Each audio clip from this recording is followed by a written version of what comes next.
né? Aquilo que Paulo disse: se nós ou um anjo do céu vier pregar outra coisa que não for o Evangelho de Jesus, que seja anátema, amaldiçoado, que mesmo um anjo do céu, meu irmão. Então não se engane, não cai nessa de evangelho da prosperidade, de evangelho da cura, evangelho de não sei mais o que. Não caia nisso, não acredite nisso. Vá para as Escrituras, leia sua Bíblia,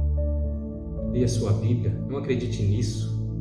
Fortaleça sua fé, não fique buscando homens, buscando pessoas, busque a Deus. A gente já tem a maior revelação especial de todas na Palavra de Deus. A gente já tem isso daqui, a maior revelação de Deus. Você quer ouvir Deus falando, é só você abrir a sua Bíblia, né? Então não acredite em qualquer evangelho, qualquer coisa que você ouve por aí, né? Acredite, leia, entenda, busque, procure, persiga o Deus das Escrituras, conheça os atributos de Deus. Oh, meu irmão, Oséias 4,6 já diz: o meu povo perece porque não tem conhecimento, lhe faltou conhecimento. O povo não tem conhecimento de Deus. Romanos 3,23 já disse: todos pecaram e carecem da glória de Deus. Porque o povo é tão enganado, o povo é tão iludido, o povo se volta tanto por essas idolatrias, por essas coisas, o povo abraça tanto outro evangelho, né? Porque não tem conhecimento de Deus, não tem conhecimento do Deus das Escrituras. Acreditam que Deus é um Papai Noel aposentado da Previdência que está lá sentado na cadeira dele, no trono dele, o dia inteiro, a noite inteira, ouvindo as orações, as petições, né, para ficar atendendo nossos desejos egoístas. Esse não é o Deus das Escrituras. O Deus das Escrituras nos deu a salvação da vida eterna por todo aquele que nele crê. Então eu não me envergonho do Evangelho, porque esses evangelhos que são pregados aí fora, não é o verdadeiro Evangelho de Deus, não é o verdadeiro Evangelho de Jesus, né? Primeiro a gente tem que conhecer os atributos de Deus para a gente conhecer o verdadeiro Evangelho. Quem é Deus? Deus é santo e justo. Se a gente for lá para abrir a nossa Bíblia, todo mundo tem uma Bíblia em casa, né? Mas ninguém lê, né? Todo mundo tem uma Bíblia em casa ou deixa lá em cima do carro, no painel do carro, eu não sei para quê, eu acho que é para o ladrão ver e não roubar o carro, né? É um tipo de seguro. Mas, né, Charles Spurgeon disse uma frase que tem tanto pó em nossas Bíblias que dá para escrever condenação nela. Então, todo mundo tem uma Bíblia. A Bíblia é o livro mais vendido, né, de toda a história, de todos os tempos, mas ninguém lê, né? Ou lê e não se entende. A gente gasta tanto tempo, né, estudando para ganhar mais dinheiro. A gente passa 8 horas estudando, 10 horas estudando, né, para ganhar mais dinheiro, para ganhar 100, 200 reais a mais, mas a gente não passa, né, nem 30 minutos, 15 minutos que seja, né, estudando, conhecendo o Deus das Escrituras, né? A gente acha que ir ao culto no domingo já estamos fazendo alguma coisa, já estamos conhecendo o Deus das Escrituras.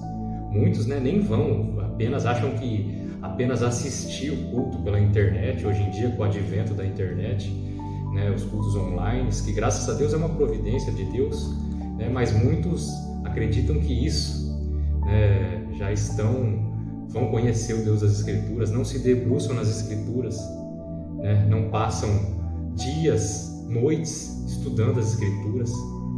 Irmãos, por mais que a gente passe uma eternidade, a gente não vai conhecer Deus das Escrituras plenamente, apenas uma sombra, né? Mas como que você vai ter sua fé aumentada? Como que você vai ter sua segurança da salvação se você não conhece nem o básico, nem o Evangelho, né? Até o vídeo anterior que eu gravei, que fala que muitos falam que Deus odeia o pecado, mas ama o pecador. Eu falei que isso não é bíblico. Deus odeia o pecado, odeia o pecador e se ira, né? Então, a gente não conhece o Evangelho. Eu digo, até muitas pessoas sinceras, né, não conhecem o Evangelho. Não conhecem, porque não conhecem o Deus das Escrituras. Não conhecem os atributos de Deus, quem Deus é, o que Deus faz. Deus é santo, Deus é justo, Deus é soberano. Temos que conhecer os atributos de Deus. A maioria dos atributos de Deus, 75%, estão no livro de Salmos. Então, Deus criou todas as coisas, né? Deus criou todas as coisas e também criou o homem à sua imagem e semelhança no plano original, para ter comunhão com Ele, para desfrutar dele, né? Lá em Gênesis 1, se a gente for lendo, Deus criou o mundo, os céus e a terra, e depois Deus criou o homem. E quem é o homem? O homem, era lindo, era perfeito, era a imagem de semelhança de Deus, né? O homem não tinha mancha nenhuma, era sem mácula. Essa folha aqui, o homem não tinha mácula, não tinha ruga, o homem era livre do pecado, né?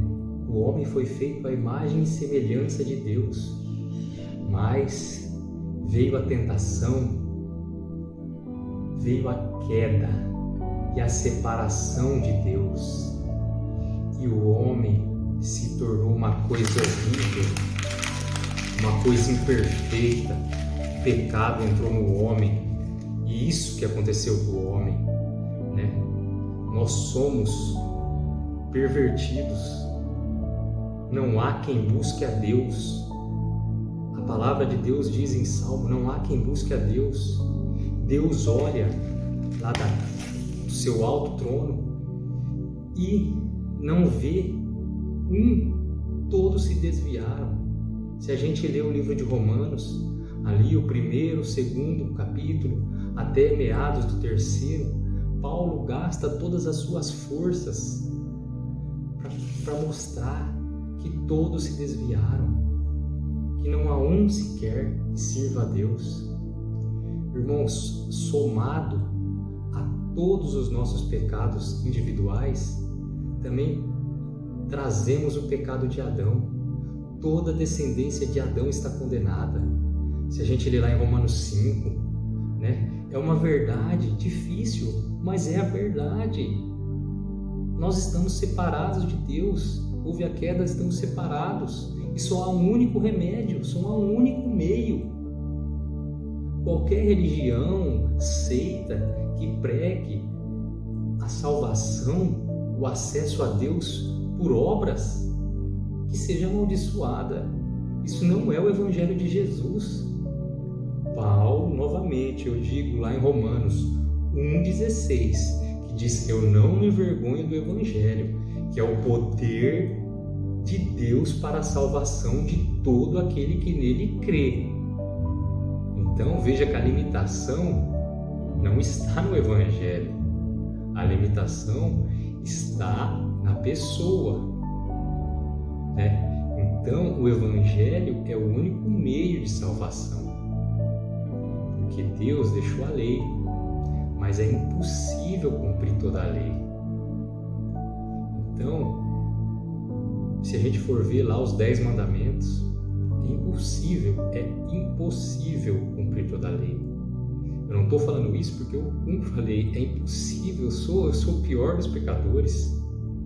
Eu sou o pior dos pecadores. Paulo disse: eu sou o pior dos pecadores porque ele não conhecia a gente hoje, né? Então, é impossível. Se você não entender a lei, os mandamentos estão lá para a gente entender que é impossível cumpri-los, né? Então, a gente tem que entender isso e depois vão servir para a nossa santificação, né? Então, mas o que é o Evangelho? Sabendo de tudo isso que eu já disse, né? Evangelho é a obra de Cristo naquela cruz romana. Ele é o Filho de Deus, Jesus é o Filho de Deus, que se tornou homem. Ele sim teve uma vida perfeita e não pecou, jamais pecou. A Bíblia diz que ele jamais pecou, teve uma vida perfeita. Então, o primeiro mandamento, amar a Deus sobre todas as coisas, a gente não ama a Deus em um segundo da nossa vida. Jesus não deixou de amar a Deus em um segundo da vida dele. Então, esse é o maior problema da Bíblia, isso é o Evangelho. Se Deus fosse apenas justo, ele não podia nos perdoar, senão ele seria um injusto, corrupto. Aí nós vamos para a cruz, aquela obra na cruz. Jesus Cristo carregou o pecado do seu povo, a gente tem que se alegrar disso. Ele foi esmagado pela ira de Deus. Em sofrimento e morte, ele satisfez as exigências de Deus, a justiça de Deus. E só então se tornou possível aquele que era justo, o nosso Deus, justificar homens ímpios. Meu irmão, então, ele não apenas nos fez justo, ele nos trata como justos. Não por nosso mérito, mas pelo mérito de outro, o mérito de Cristo. Então, a gente tem que compreender isso. Temos que compreender isso.